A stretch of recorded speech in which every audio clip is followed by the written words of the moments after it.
एक भारतीय जिगर भावसार को ओमान में एक निजी कंपनी ने बंधक बनाकर रखा हुआ है।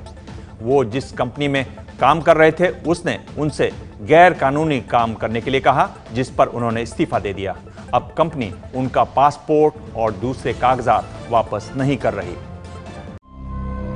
ओमान में जिगर का टुकड़ा बंधक और वडोदरा में जिगर भावसार के घर पर मातम का माहौल। 57 दिन पहले जिगर ने उस कंपनी से इस्तीफा दे दिया जहां पर वो नौकरी के लिए गए थे, लेकिन कंपनी ने उनका पासपोर्ट और दूसरे दस्तावेज जब्त कर लिए।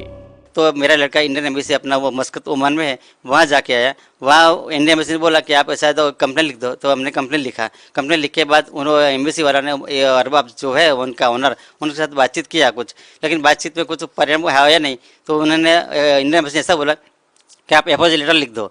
तो एपोलॉजी लेटर लिख के दे दिया, फिर भी कुछ सोल्यूशन आया नहीं। जिगर को जिस कंपनी ने बंधक बनाया है उसका नाम NIMR इंटरनेशनल LCC है। वो कंपनी चाहती थी कि जिगर वहां पर गाड़ी चलाएं, लेकिन जिगर ने ड्राइविंग लाइसेंस नहीं होने की वजह से गाड़ी चलाने से इनकार कर दिया। इसके बाद जिगर ने 10 जुलाई को कंपनी से इस्तीफा दे दिया।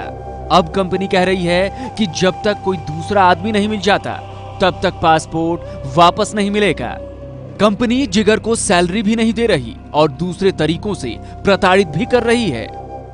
वो मेरा लड़का एकदम डिप्रेशन में है वहाँ, और मैं यहाँ भी मैं उसकी मॉम हूँ।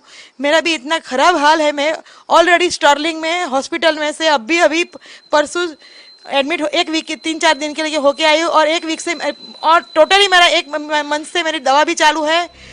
जिगर के परिवार वाले PM मोदी और विदेश मंत्री से एक गुहार लगा रहे हैं कि वो उनके जिगर के टुकड़े को सकुशल वापस लाने में मदद करें। ABP न्यूज ने भी इस मामले को लेकर विदेश मंत्रालय से संपर्क किया है। ओमान में फंसे भारतीय जिगर के इस मामले की पूरी जानकारी ABP न्यूज ने विदेश मंत्रालय को दे दी है, जिस पर विदेश मंत्रालय का कहना है कि ओमान में भारतीय दूतावास के दफ्तर को इस मामले की पूरी जानकारी लेकर उचित कार्रवाई करने की सलाह दी जाएगी। वडोदरा से लॉरेंस परमार के साथ आशीष कुमार सिंह, ABP न्यूज, दिल्ली।